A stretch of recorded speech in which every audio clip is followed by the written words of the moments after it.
What is up, Mr. Daniels YouTubers out there? Today we are bringing you something called Test Taking Strategies, brought to you by, once again, the brilliant yet balding people of Daniels Incorporated. And today I have the privilege of introducing to you a brand new guest speaker. My guest speaker comes from New Jersey. He dropped out of high school but did get his GED, and he now owns a pizza shop. His name is no one other than Johnny. Johnny, are you with us? Yeah, I'm here today, and my name is Johnny, and I'm here to tell you about some test-taking strategies here that might help you on your Kansas State assessments. Well, Johnny, I think that it sounds like you've used these strategies to pass your GED, so let's go ahead and talk about them. Tell me what you do for strategy number one, Johnny. What I like to do is skim the passage, and when you skim the passage, you pretty much what you're doing is you read the first sentence of every paragraph to get a feel for it. Why do you do this? Well, basically so you know what you're reading about. And Johnny, did you use this strategy to get your GED? Yes, I did. I did very well, and it helped me open my pizza shop here. Hey, yo, hey. That's lovely. Hey, wonderful. Hey, he's got a second strategy he wants to tell you about. This one is all about reading the questions before you read the passage in detail. Johnny, why the heck would you want to do that? Well, basically it's going to help you know what you're going to look for as you read, and it just helps me out there. Well, hey, that's wonderful, Johnny. We have a third strategy that Johnny's going to give you. Johnny, can you go ahead and tell us what your third strategy for the reading assessment would be? As I read through the questions, you're going to highlight the words that the key words there. So, for example, if I was to say, what is the main idea of the fifth paragraph, I might highlight the words main idea and fifth paragraph. I know where to look there. That is absolutely wonderful. I might use that strategy myself there if I ever have to take a test. He's got a fourth strategy here that I taught him. Johnny, would you please tell us about this one? So then I go back and I read the passage carefully for detail, and that helps me answer some of the questions that I have earlier.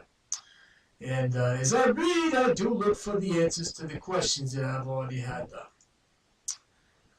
What I do, when I get to those parts, I like to highlight them. Hey, oh, hey. Why do I do that? Because my name's Johnny. Strategy number 5, Johnny. This is one that we worked long and hard on. And why don't you go ahead and tell us about this one? Well, then you start doing the questions, right? And as you're doing the questions, you better skip the ones you're stuck on by flagging them. When you flag a question, you move on. You might go back and try it later because you don't want to spend too much time doing a one question. I know? Am I right? Am I right or am I right? Huh? Yeah, I totally agree with you there. Don't get bogged down too much on one question there, Johnny. A sixth strategy that you like to use. This is one that you actually did very well with. Tell me about it. Well, I don't like some of the choices when I go multiple choice there. So what I do is I eliminate the choices with something called the striker.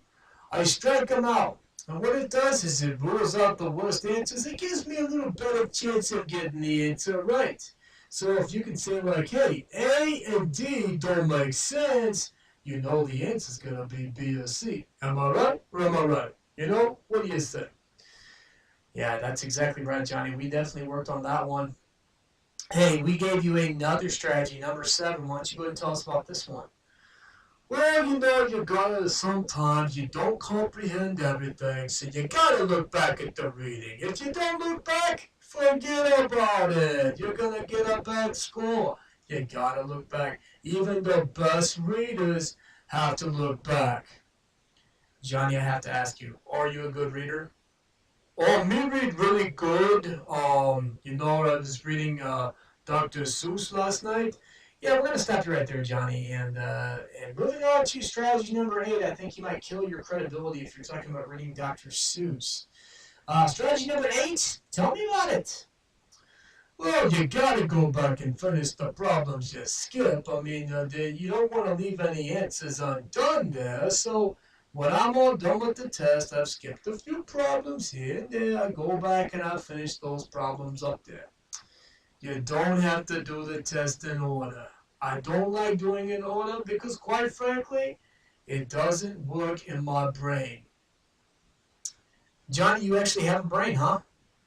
Oh, I got that was a little below the belt there. Hey, hey, you don't talk to Johnny that way. Johnny, why are you referring to yourself in the third person? Oh, Johnny doesn't like to do that. I don't even know what you're talking about. What does third person mean? Forget about Johnny. Oh, you forget about it. Let's go on to strategy number 9 here. What are you going to do here? You check over your answers. You only change an answer if you are 100% sure you misread the question. So, Johnny, I have to ask you, why did you change 3 answers on your original GE test that you failed? I went back and I changed 3 answers, and I got every single one of them wrong, and it was not good. So basically, what are you telling the kids? I'm telling them that if they have the first guess, their first guess is most likely correct. If you are 50-50, your first guess is normally right. Well, hey, that's it, Johnny. I appreciate your advice here. Hey, wait, forget about it. It's nothing here. I'm going to go back to my pizza shop and make some pepperoni pizza. That's wonderful. Hey, you guys have a wonderful day. Good luck on your reading assessment coming up next week. Have a wonderful, wonderful day.